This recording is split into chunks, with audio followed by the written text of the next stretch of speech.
So hello everyone, hope you all are doing well. I am Shilpi. So जैसा कि मैंने एक लास्ट वीडियो बनाई थी रिलेशनशिप के ऊपर और उसमें मुझे काफ़ी अच्छा रिस्पांस मिला है। सो इससे मुझे समझ में आया कि काफ़ी लोग हैं जो सीरियसली इसी चीज़ से बहुत ज़्यादा परेशान हैं। मतलब एक रिलेशनशिप में होते हुए भी उन्हें मेंटली ट्रॉमा है। वो हर उस बात से कहीं ना कहीं परेशान है, वो हर उस चीज़ से परेशान है, और लेकिन प्रॉब्लम इज़ दैट कि वो उस चीज़ से बाहर नहीं निकल पा रहे हैं, बिकॉज उन्हें जो एक बाउंड्री बना रखी है ना, एक बाउंड्री जो सेट कर रखी है कि नहीं यार, वी आर इन रिलेशनशिप और हमें कैसे भी करके ये रिश्ता निभाना है। अब ये रिश्ता कोई भी हो सकता है, ये रिश्ता बॉयफ्रेंड गर्लफ्रेंड का हो सकता है, ये रिश्ता हस्बैंड वाइफ का हो सकता है, ये रिश्ता फ्रेंडशिप का हो सकता है, कजिन्स का हो सकता है। यहाँ एक स्पेसिफिक चीज़ नहीं है कि नहीं आप बॉयफ्रेंड और गर्लफ्रेंड का ही रिलेशनशिप कहलाता है।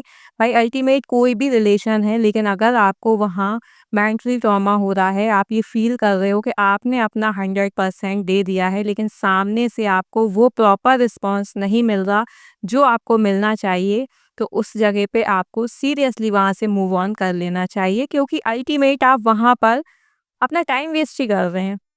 आपको ये फ़ील हो रहा होगा कि नहीं यार, थोड़ी कोशिश और कर लेते हैं, थोड़ी कोशिश और कर लेते हैं। तो ये चीज़ें ना आपकी तरफ से हैं, क्योंकि सामने वाला ये चीज़ समझ चुका है और वो कहीं न कहीं आपको फुली इग्नोर मार भी चुका है। लेकिन वो आप ही हैं जो उस रिलेशन को छोड़ना नहीं चाहते हैं। तो आपको भी अगर कोई भी रिलेशन में ऐसा फ़ील हो रहा है, तो सीरियसली इन सीरियस मोड पर अगर आपको अपनी मेंटली हेल्थ सही रखनी है ना, तो उन चीज़ों से, उस रिलेशन से कैसे भी करके मूव ऑन होना है। अब आई नो कि ये बहुत ईज़ी नहीं होता है, बहुत ही टिपिकल चीज़ है ये। वर्ड्स में कह देने से कोई भी मूव ऑन नहीं कर सकता, बिकॉज़ मूव ऑन में क्या है, बस एक 2 वर्ड्स ही तो यूज़ हो रहे हैं, लेकिन इसको पूरा करने के लिए कभी-कभी लोगों को बहुत टाइम लग जाता है। इवन बहुत लोगों की तो एक पूरी लाइफ़ ही लग जाती है, लेकिन वो उन चीज़ों से नहीं उबर पाते। लेकिन यार अल्टीमेटम यही है कि अगर आपको अपनी लाइफ़ से और अपने आप से प्यार है, तो इन चीज़ों से डेफ़िनेटली आपको निकलना होगा, और अगर ऐसा नहीं है, तो आपको इन चीज़ों पे वर्क करना है, आपको अपने आप को समझना है, अपने आप को एनालाइज़ करना है और अपने आप से प्यार ज़रूर करना है। क्योंकि पता है यही तो एक सबसे, क्या बोला जाए, मतलब ये चीज़ ऐसी है ना कि हम इन चीज़ों पे कभी फ़ोकस ही नहीं करते। हम अपनी सेल्फ़ रिस्पेक्ट छोड़ो, हम अपने आप को सेल्फ़ लव भी नहीं करते। हमें बस ये फ़ील होता है कि हम जो भी बने वो दूसरे के लिए बने, हमें अपना 100% देना है, वो दूसरे के लिए देना है। लेकिन हर बार, हर सिचुएशन में ये चीज़ें बिल्कुल सही नहीं हैं। तो यहाँ पर आपको अपने आप को भी एनालाइज़ करना है, अपने आप को भी टाइम देके ये समझना है कि आपकी खुद की भी फीलिंग्स हैं। आप दूसरी की फीलिंग्स को बचाने के चक्कर में अपनी फीलिंग्स का गला घोंट रहे हैं, अपनी फीलिंग्स को हर रोज़ मार रहे हैं।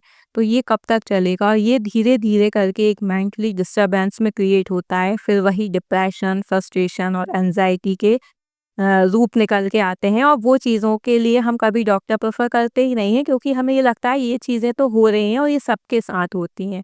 मतलब हम ये समझ लेते हैं कि ठीक है, ये चीज़ें सबके साथ हो रही हैं, लेकिन हम अल्टीमेट इतने ज़्यादा परेशान हैं, उसका सॉल्यूशन हम नहीं देख रहे होते हैं, और ना ही वो रिश्ता छोड़ रहे होते हैं, जिसकी वजह से हम इतने ज़्यादा परेशान हैं। सो भाई मुझे यही लगता है, इन माय ओपिनियन, अगर आप ऐसी कोई भी जगह पर फँसे हैं, तो वहाँ से आप अपने आप को कैसे भी करके मूव ऑन करें। कोशिश करें, टाइम लगेगा नो डाउट, मन नहीं होगा, वो भी बिल्कुल सही बात है, लेकिन आपके ऊपर आपका खुद का कंट्रोल होना बहुत ज़रूरी है, बिकॉज़ आप खुद को, अपने आप को कंट्रोल कर लोगे ना, तो आप अपनी फीलिंग्स को भी कहीं न कहीं कंट्रोल कर लोगे, और हो सकता है कि ये चीज़ें आपकी अच्छे के लिए हो रही हों, क्योंकि अगर आप यहाँ से मूव ऑन करोगे, तब आपका दिमाग कहीं और भी लगेगा, और फिर आप उन चीज़ों को और अच्छे से कर पाओगे जो एक्चुअल में आपको अपनी लाइफ़ में करना है। सो बस आज का मैसेज यही था। होप सो आपको ये वीडियोस पसंद आ रही होंगी। अगर पसंद आए तो चैनल को सब्सक्राइब करें, वीडियोस को लाइक करें। Thank you.